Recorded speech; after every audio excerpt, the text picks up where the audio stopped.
Hello दोस्तों, आप सभी का स्वागत है। आज हम भारत छोड़ो आंदोलन में बिहार की क्या भूमिका थी उसके बारे में हम लोग डिटेल से पढ़ेंगे। प्रश्न है 1942 के भारत छोड़ो आंदोलन के दौरान बिहार में जन भागीदारी का वर्णन कीजिए। ये प्रश्न जो है बीपीएससी में पूछा गया हुआ है। इस प्रश्न में क्या पूछा है? इस प्रश्न में पूछा है कि भारत छोड़ो आंदोलन के दौरान बिहार में जन भागीदारी की भूमिका के बारे में बताना है। यानी बिहार में जो भारत छोड़ो आंदोलन का प्रभाव क्या पड़ा था इसके बारे में डिटेल से इसमें बताना है। अब लड़के क्या होता है कि क्वेश्चन को एक बार पढ़ते हैं और आंसर लिखना शुरू कर देते हैं। नहीं, क्वेश्चन को कम से कम 2 से 3 बार 4 बार पढ़िए ताकि क्वेश्चन की मूल चीज़ें समझ में आ जाए। उसके बाद आप आंसर लिखिए। यहाँ पे केवल भारत छोड़ो आंदोलन की बात नहीं कर रहा है, पूरे भारत में भारत छोड़ो आंदोलन का प्रभाव था उसके बारे में नहीं पूछ रहा है। ये पूछ रहा है कि बिहार में जन भागीदारी का क्या प्रभाव था, ये पूछ रहा है। ये क्वेश्चन का मूल स्वरूप है। बीपीएससी जो अभी जो क्वेश्चन दे रहा है उसको खूब घुमा रहा है और जो घुमा रहा है, अगर आप क्वेश्चन को समझोगे नहीं तो इसका उत्तर कैसे दोगे। और हम हमेशा कहते हैं कि किसी भी प्रश्न को शुरू करने से पहले उसके बारे में थोड़ा सा भूमिका बताओ। भूमिका का अर्थ है कि क्या ऐसी परिस्थिति उत्पन्न हो गई जिसके कारण भारत छोड़ो आंदोलन जो है शुरू करना पड़ा था। क्या भारत में जरूरी पड़ गया कि गांधी जी को भारत छोड़ो आंदोलन शुरू करना पड़ा था? क्या ऐसा कारण था? गांधी जी ऐसा तो नहीं थे कि उनके दिमाग में आता था कि चल भाई वो आंदोलन शुरू कर देना है। ऐसा तो नहीं था कि चल भैया अब मेरा मन कर दिया कि हाँ ये आंदोलन शुरू करना है तो शुरू कर दिए। ऐसा तो बात था नहीं।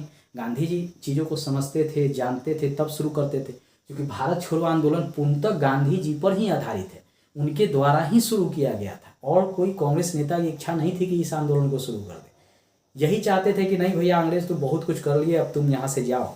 ठीक है, ये परेशान थे अंग्रेज से, तो चाहते थे कि भैया अब जो है इसका अंग्रेजों का यहाँ से चला जाना ही हमारे लिए सही है। तो पहले तो आपको भूमिका बताना होगा। तो भूमिका में आपको बताना होगा कि गांधी जी द्वारा चंपारण में सत्याग्रह के सफल प्रयोग बिहार की जनता जो है पहले ही उनका सहयोग देकर कर चुकी थी। बिहार में पहले ही चंपारण सत्याग्रह के लिए आए थे गांधी जी।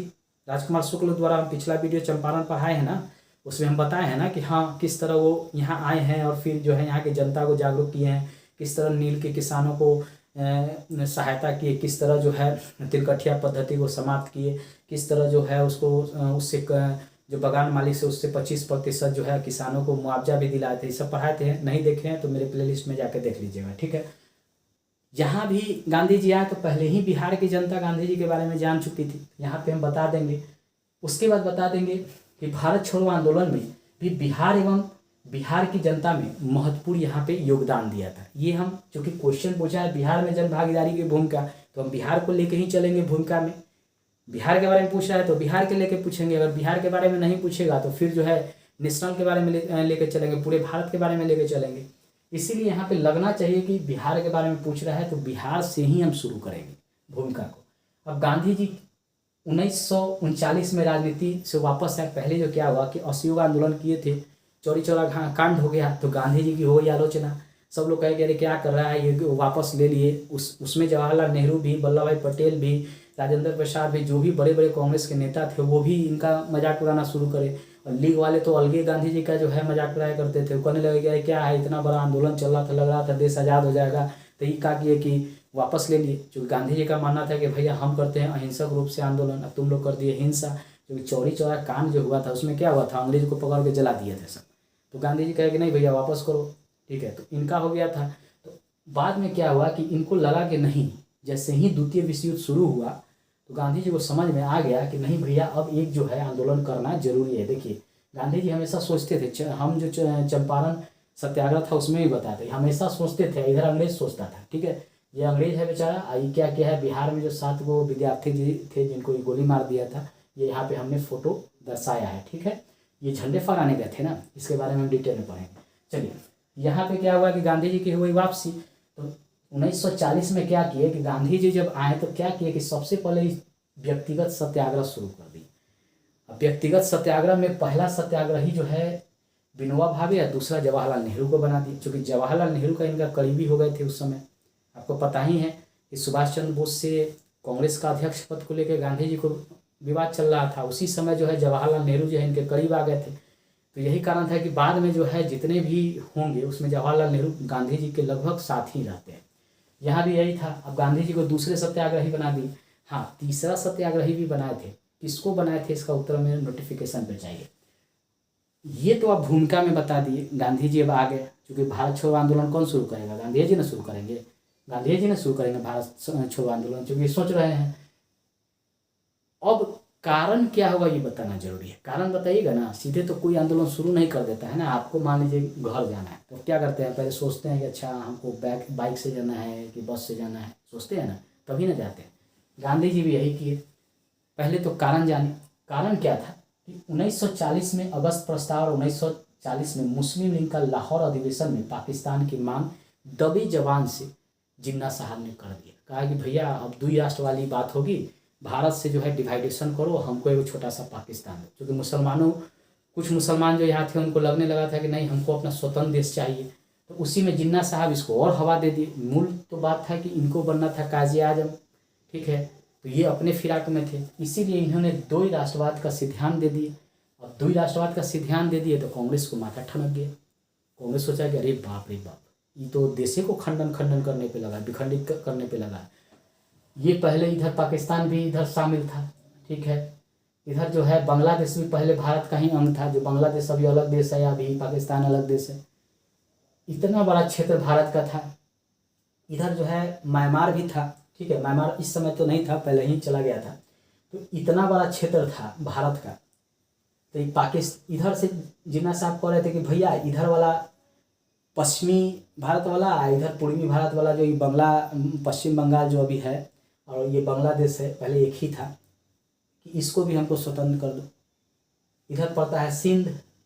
और खान अब्दुल गफ्फार खान हो गए, गुस्सा आ गए कि अरे बाप रे बाप, ये तो हमारे क्षेत्र को जो है स्वतंत्र बनाने पे लगा हुआ है। गफ्फार खान जो चाहते थे कि हम भारत के साथ रहे, सिंध के थे, जिन्होंने लाल कुर्ती नामक संगठन का गठन किया था। अब क्या हुआ कि एक तो ये परिस्थिति थी। दूसरा कारण क्या था कि मार्च 1942 में ब्रिटिश प्रधानमंत्री विंस्टन चर्चिल ने ब्रिटिश संसद में घोषणा की। चर्चिल साहब एक तो द्वितीय विश्व युद्ध चल रहा था, एक इनके दिमाग में वो खुटकारी विचार सूझ गया कि अरे भैया क्या करते हैं ना कि भारतीय जनता का सहयोग लेने का हम प्रयास करते हैं। अब चर्चिल साहब को एक दिमाग में सूझ गया, क्योंकि भारतीय कह रहे थे कि हमको स्वतंत्रता दो, हमको स्वतंत्रता दो, अब हम गुलामी नहीं झेलेंगे, ठीक है। चर्चिल साहब ने क्या किया कि इसी को सेटलमेंट करने के लिए कहे कि द्वितीय विश्व युद्ध की समाप्ति पर भारत को औपनिवेशिक स्वराज हम प्रदान कर देंगे। औपनिवेशिक स्वराज होता है कि कोई देश है उसके अंतर्गत कोई देश होना, ठीक है। मतलब सब चीज़ जो होगा उसका जो है वही, जो उसका माता जी हैं वही देखें। मतलब ब्रिटेन माता जी, बिहार भारत जो है मतलब उनके बच्चा बन के रहे, यही उनका सोच था। यही कहते हैं औपनिवेशिक। जब हम इसको वर्ल्ड हिस्ट्री में औपनिवेशिक के बारे में पढ़ाएंगे तो उसमें डिटेल में पढ़ाएंगे। ये औपनिवेशिक स्वराज की बात कर दिया चर्चिल, जो उस समय ब्रिटेन का प्रधानमंत्री था। भारतीय जो राजनेता थे खासकर गांधी जी को ही नहीं पसंद था, इसीलिए इन्होंने कह दिया कि post dated cheque. Gandhi ji ने ही इसी पर कहा कि हम किसी बैंक में जाओ, जो चेक है अच्छा आइएगा ना, उस समय जो है पैसा भेजेगा। तो हो गया, वही वाली बात है। मतलब एक तरह से भारत को आज़ाद करने की बात नहीं थी, किसी तरह उलझा को अपने भीतर ही रखने की बात अंग्रेज चाहते थे। गांधी जी समझ गए थे, चूँकि यहाँ क्या कर रहे हैं, सोच रहे हैं। तो सोचेंगे तो भैया सोचेंगे तो क्या करेंगे पता ही है। अब क्या हुआ कि इसके लिए 22 मार्च 1942 को क्रिप्स साहब को भेजे चर्चिल साहब, ठीक है। चर्चिल क्रिप्स को भेजे कि भैया जाइए आप वहाँ पे, वहाँ के जो नेतागण हैं उनसे बात कीजिए या थोड़ा सा इस मामला को सुलझाइए, चूँकि अभी द्वितीय विश्व युद्ध चल रहा है या हमको भारतीय लोगों का सहयोग चाहिए। क्योंकि जो ब्रिटिश सेना में थी अधिकतर भारतीय थे, जो जाके जो है लड़ रहे थे वहाँ द्वितीय विश्व युद्ध में। भारतीय भी तो लड़े हैं। दिल्ली में जाइएगा तो द्वितीय विश्व युद्ध में जितने भारतीय शहीद हैं उनका एकदम बनाया गया है, नाम लिखा गया हुआ है उनका। कभी मौका हो तो जाके दिखाइएगा। तो उस समय भारतीय लड़ रहे थे, तो चाह रहे थे कि भारत के लोग जो सैनिक में शामिल है वो कहीं ना विरोध कर दे। चर्चिल को ये चीज़ सता रहा था, ठीक है। बात तो यही था। गांधी जी इस चीज़ को समझते थे, इसीलिए गांधी जी कहते था अन्य नेता का सहयोग चाहते थे। देखिए यहाँ कुछ फैक्ट है, जैसे प्रथम सत्याग्रही में कौन शामिल थे, ये पीटी के लिए इम्पोर्टेंट हो गया। उसके बाद जो है मुस्लिम लीग का लाहौर अधिवेशन जो हुआ था कब हुआ था, ये इंपॉर्टेंट हो गया 40 में, 1940 में। मार्च 1942 में ब्रिटिश प्रधानमंत्री चर्चिल, तो पूछेगा कि उस समय भारत छोड़ो आंदोलन के समय कौन ब्रिटेन का प्रधानमंत्री था, तो चर्चिल था। ये एक फैक्ट हो गया पीटी के लिए। यहाँ पे ये हो गया कि किसको भेजा, तो क्रिप्स साहब को भेजा, ठीक है। तो ये सब पीटी का फैक्ट है। 22 मार्च 1942, ये कभी कभी सीधा पूछ लेता है, 22 मार्च 1942, 23 मार्च 1942 फैक्ट है, इसको याद रखेगा। ये भी पीटी का फैक्ट हो गया। लोग कहते हैं मेंस में पीटी नहीं होता है, बिना फैक्ट के आप मेंस लिख ही नहीं सकते हैं। तो ये फैक्ट हो गया पीटी के लिए। उस प्रस्ताव को राष्ट्रवादी को असंतुष्ट मतलब कहने का अर्थ है कि एक तरफ तो कांग्रेस भी उसको नहीं माने और दूसरी तरफ लीग भी नहीं माना। मुस्लिम लीग भी कहा कि ना भैया हम नहीं मानेंगे। जिन्ना भी जानता था कि भैया यही मौका है, हमको एगो दूसरा राष्ट्र मिल जाएगा, हम आज़ाद हो जाएंगे, नहीं तो बाद पता चलेगा कि हिंदू सब आज़ाद हो गए तो हो सकता है कि हम लोग को आज़ादी ही नहीं मिले। मुसलमानों को एक डर था अंदर से। तो एक तरफ जिन्ना साहब कहते थे कि भाई हमको पाकिस्तान दे दो, और दूसरी तरफ जो है कांग्रेस कहते थे कि भैया तुम जाओ, हम जो है देश चलाएंगे। तो मामला यही हो गया था, ठीक है। तीसरा कारण हो गया है कि उस समय आर्थिक संकट हो गया। आर्थिक संकट का अर्थ है कि जो खाद्य पदार्थ है, चावल, गेहूँ, तेल, इस सब का कीमत बढ़ने लगा। कीमत बढ़ेगा तो भारतीय जनता तो कहेगा ना कि भाई हम अब जहाँ 1 रुपया में 1 बोरा चावल मिल रहा हो, अब वहाँ पे 10 रुपया में 1 बोरा चावल मिलेगा, तो विरोध करेगा कि नहीं। जैसे अभी होता है, कभी प्याज का दाम बढ़ जाएगा, कभी आलू का दाम बढ़ जाएगा, कभी टमाटर का दाम बढ़ जाएगा। तो क्या होता है, जनता जो है रोड पे आ जाती है ना, भैया इसको कम करो, भैया इसको कम करो, भैया इस सरकारी कम करो। सरकार को लगता है अरे बाप रे ये हो रहा है, तो तुरंत जो है आयात करना शुरू कर देता है। अमेरिका से, चाइना से, पाकिस्तान से, जो भी पड़ोसी देश है, भैया तू चावल दे दे, तू भैया तू टमाटर दे दे, तू प्याज दे दे। तो अंग्रेज के लिए सबसे बड़ी समस्या था कि उस समय हो रहा था द्वितीय विश्व, तो ये कहीं से तो आयात कर नहीं सकते थे, बाहर से खाद्य पदार्थ तो ला नहीं सकते थे। अब भारत में जो था स्टॉक, उसी से काम चलेगा ना। एक तो ये सबसे बड़ा संकट हो गया कि बहुत लोग को खाने की आफत हो गई। भारतीय जनता के पास खाने के लिए कुछ नहीं था, ये सबसे बड़ी समस्या होगी। तो एक तो ये कारण हो गया। चौथा कारण हो गया जापान आक्रमण का खतरा। जापान जो था वो तीव्र से भारत की तरफ बढ़ रहा था। ये जो भारत का मैप दिख रहे हैं, तो इधर जापान है, 4 द्वीपों का बना हुआ जापान है। यहाँ से जापान जो था ये इम्फाल वाले रास्ते होते हुए भारत में प्रवेश करने के फिराक में था और दिल्ली पर धावा बोलने के फिराक में था। गांधी जी को ये डर सताने लगा कि ऐसा ना हो कि ब्रिटेन जाए और जापान हम पे कब्जा कर ले, तो जो हम इतना दिन से ब्रिटेन को भगाने के लिए आज़ादी आज़ादी मांग रहे थे, ये जापान वाले आ जाएंगे तो फिर जो है फिर देश गुलाम हो जाएगा। अब ये गांधी जी को भी समझ में नहीं आ रहा था क्या करें। गांधी जी परेशान थे। गांधी जी कहे ना भैया ऐसा करो, तुम देश छोड़ो, ठीक है। दूसरी ओर गांधी जी औपनिवेशिक निवेश वाली जो बात कर दिया था, इसको गांधी जी एकदम नहीं मानना चाहते थे। तो ये भी एक फैक्ट हो जाएगा आपका कि गांधी जी ने कहा था कि पोस्ट डेटेड चेक, अग्रिम चेक के रूप में कहा था। ये पूछता है कि किसने कहा। ये सब कारण हो गया था जिसके कारण गांधी जी जो है भारत छोड़ो आंदोलन शुरू कर दिए थे। अब एक यहाँ चीज़ और जाइए, बहुत सारे कांग्रेसी नेता थे, वो चाहते थे कि इस समय गांधी जी भारत छोड़ो आंदोलन शुरू न करें, अंग्रेजों का सहयोग दें। लेकिन गांधी जी अब चाहते थे कि ये एक अच्छा मौका है और इस मौका का फ़ायदा उठाना चाहिए।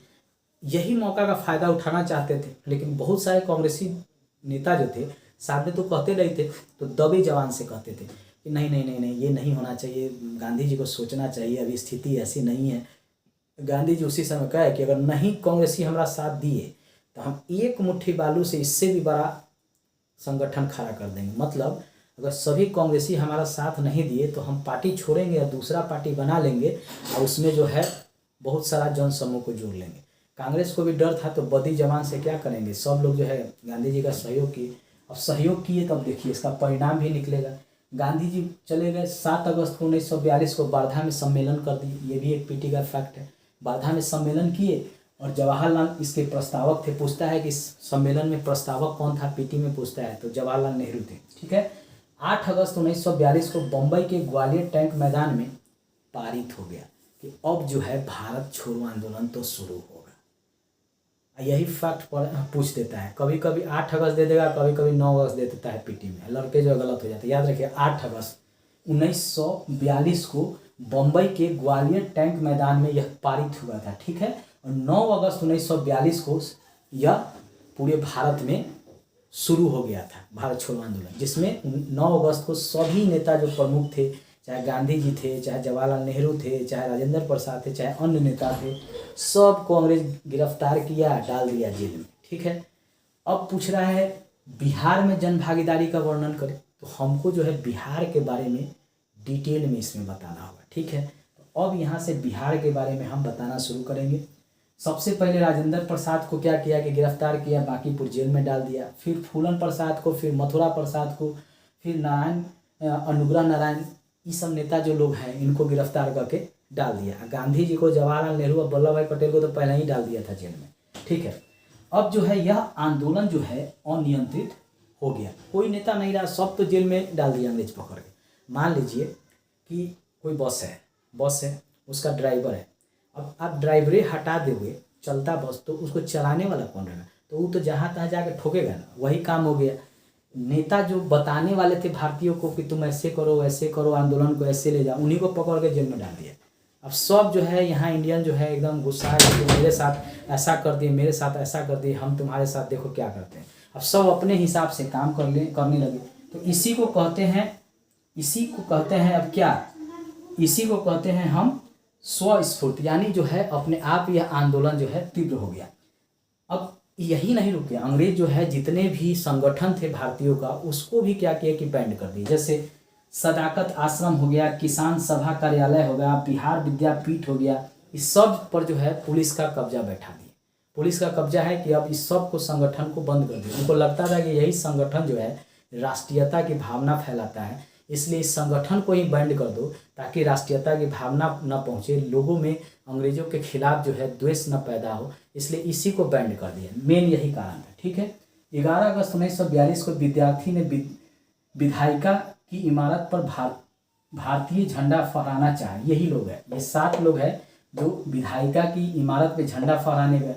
अब पटना में ये कांड हुआ था। पटना के जिलाधिकारी WG ऑथर, ये WG ऑथर थे, उन्होंने पुलिस वालों को कहा कि भैया इनको जो है मार दो। ठीक है, अब क्या हुआ कि पुलिस वाले इनको मार दिए, गोली मार दिए, तो ये भारे शहीद हो गए, 7 शहीद हो गए।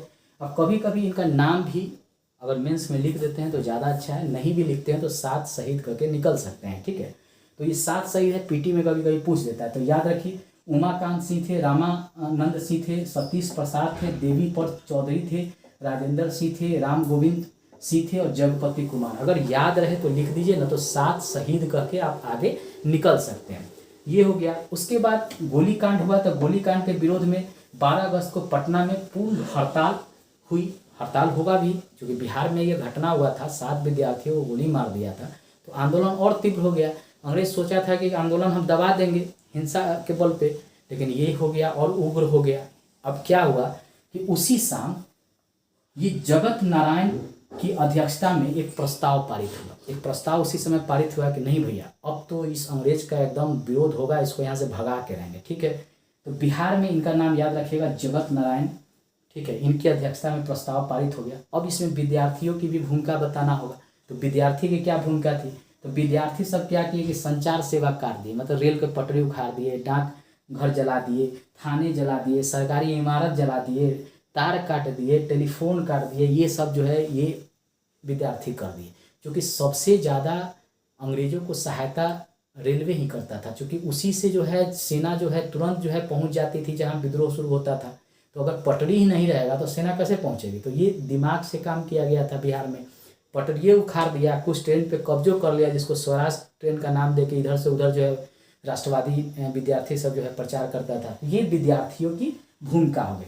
अब इसमें जो छोटे छोटे नेता थे उनकी भी तो भूमिका होगी, क्योंकि बड़े नेता तो यहाँ गिरफ्तार हो गए, तो छोटे नेता तो नेतृत्व करेंगे ना।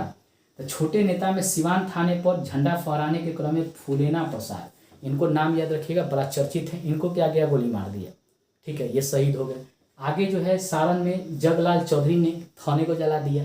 ठीक है, चंपारण में पृथक सरकार बन गई। मतलब पृथक सरकार होता है कि अंग्रेज सत्ता वहाँ पे कुछ दिन के लिए समाप्त हो गई और वहाँ पे जो है वहाँ के जो थे वही लोग जो है वहाँ का प्रशासन चलाते थे, मतलब भारतीय, इसी को कहते हैं पृथक सरकार। ठीक है, कुर्था थाने पर झंडा फहराने में बिहार लाल शहीद हो गए। ये कुछ शहीद का नाम याद रखिएगा, बिहार के हैं, क्योंकि बिहार से प्रश्न पूछा है तो उस शहीद को दिखाना होगा।